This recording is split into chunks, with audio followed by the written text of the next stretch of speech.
"Uncle, the secretary put something in your food," said the janitor's daughter to the millionaire. It was a crisp autumn morning in Manhattan, and the golden leaves danced in the breeze outside the towering glass building of Morgan Heights Incorporated, one of the most powerful investment firms in the country.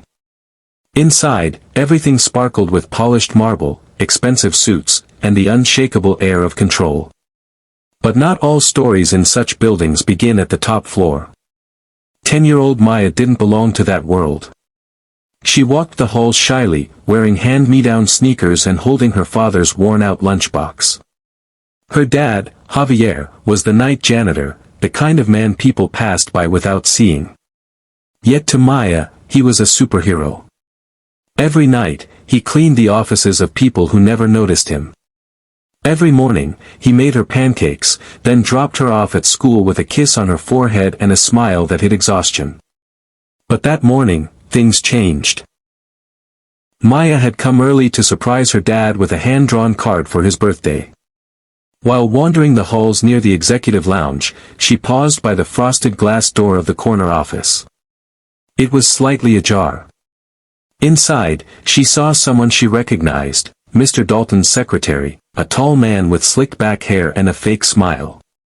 He was alone in the office, stirring something into a coffee cup.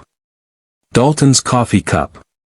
Mr. Dalton, the billionaire CEO of Morgan Heights, was the man whose photo graced Forbes and who had the world at his feet. But he wasn't just a face to Maya. A few weeks earlier, she had bumped into him in the elevator and dropped her book.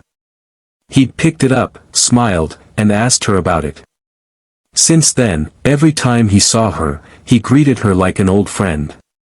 Once, he even slipped her a chocolate bar with a wink. So when Maya saw what the secretary was doing, a strange feeling twisted in her chest. That morning, as Mr.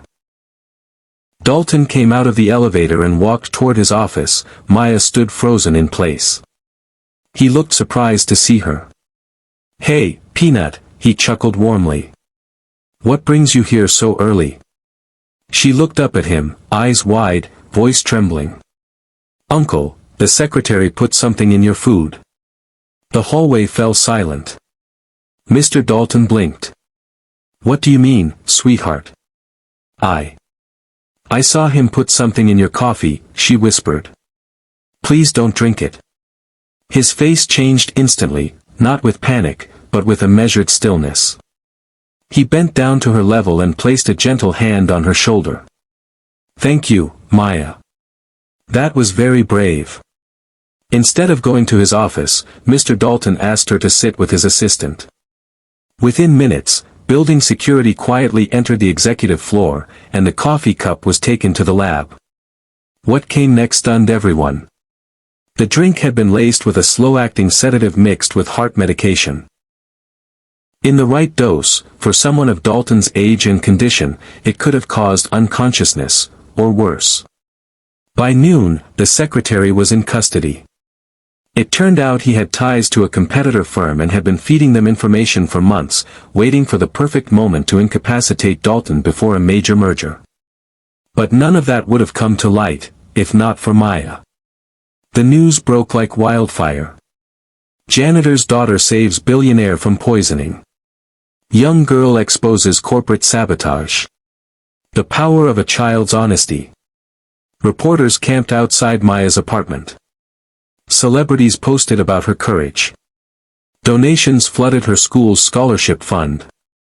But Maya didn't care about any of that. She just wanted to be with her dad. Dalton, however, saw something more. 2 days later, he arrived at the modest apartment building where Maya and Javier lived. Not in a limo, not in a suit, but in jeans, with a backpack slung over his shoulder. "Mr. Dalton?" Javier asked, stunned as he opened the door.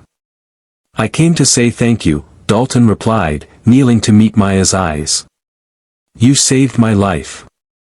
That means something I can never repay, but I'd like to try." Javier looked uncertain.